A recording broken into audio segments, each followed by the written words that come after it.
Hi guys, welcome back to my channel. For today's video, it's 3 p.m. afternoon and we are here on Magallanes, Cavite, and we have a property along highway. Ayun siya. Ito is going to Twin Lakes, Tagaytay, around 20 minutes. This one is going to Naik, going to Nasugbu. Kung pupunta kayo mga Kaibiyang Tunnel or going to Manila, meron din dyan. Going to Bayan ng Magallanes. So yung property is just around here. Ayan, ongoing development siya. So we have here last 8 lots, no? May mga 250 square meter. Ayan, yung isa nandun, no? Tapos nandun yung iba. So overlooking with the mountain view of Mount Talamitan. Siguro para mas makita nyo, maganda kasi dito guys, talagang nature view. Ayan, makikita nyo yung hangin. Talagang provincia vibes. So siguro papakita ko sa drone shot para mas ma-appreciate nyo yung mga lots, no? And yung view of the Mount Talamitan. Ayan yung Mount Talamitan. So yun, I will show you the drone shot. 5, 4, 3, 2, 1. Here is our drone shot. Hi guys, so ito yung mga available lots natin dito. Lalagyan ko ng arrow yung mga available natin na 250 square meter, may mga 300 corner lots, and meron din mga 400 square meters. So ito yung highway guys, from the Tagaytay Twin Lakes, dire-diretso yan dito. Pag nidiretso nyo yan, is going to Naik, meron din pundaan dyan. So this property is along National Highway po ng Magallanes, no? Ayan pong mountain dyan is, yan po yung Mount Talamitan. Ito naman po is yung bayan ng Magallanes is around mga 8 minutes po to 10 minutes, no? Ayan naman po yung Mount Talamitan.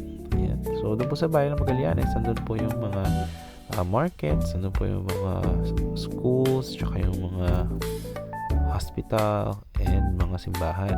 Ayan po yung Tagaytay Twin Lakes, around 20 minutes po from the property. So ito po yung ating property. Meron tayong 250 semi-commercial lot. Andyan po siya.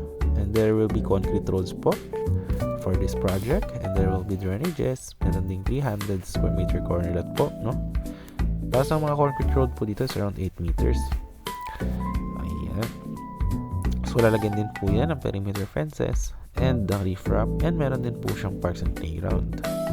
And yung house design naman po siya upon full development.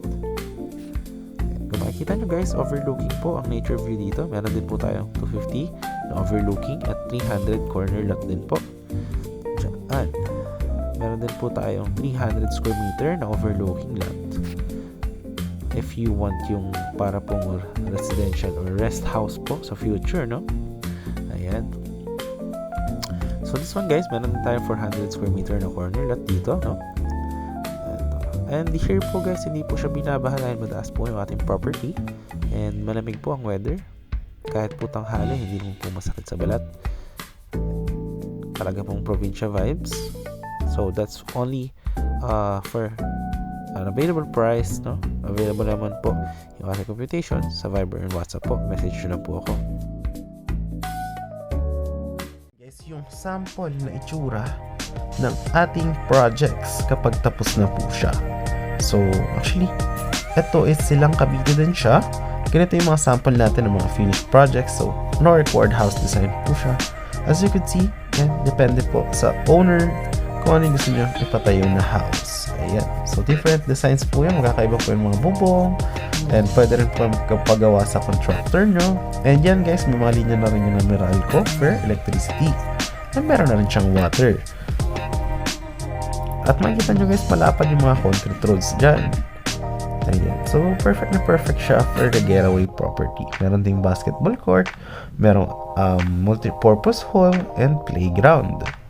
Na talagang perfect na perfect para sa small family or you are with your kids para healthy living. Actually, maganda rin mag-walking dito. Lalo pagka madaling araw is naghahamog po dito. Dahil this property, ito pong develop na project natin is just around 8 minutes to Tagaytay boundary, no? Kaya napakalamig po talaga ng weather niya. So, ayan po yung ating video. Maraming salamat sa panonood. If you were interested, message nyo lang ako on my Viber or WhatsApp. Ayan po. Or if you are actually happy with this video, kindly hit yung ating subscribe button. And syempre, share more into other people. Baka naman magkaroon tayo ng other properties na magustuhan ninyo. So yun lamang po, maraming salamat sa panonood and God bless.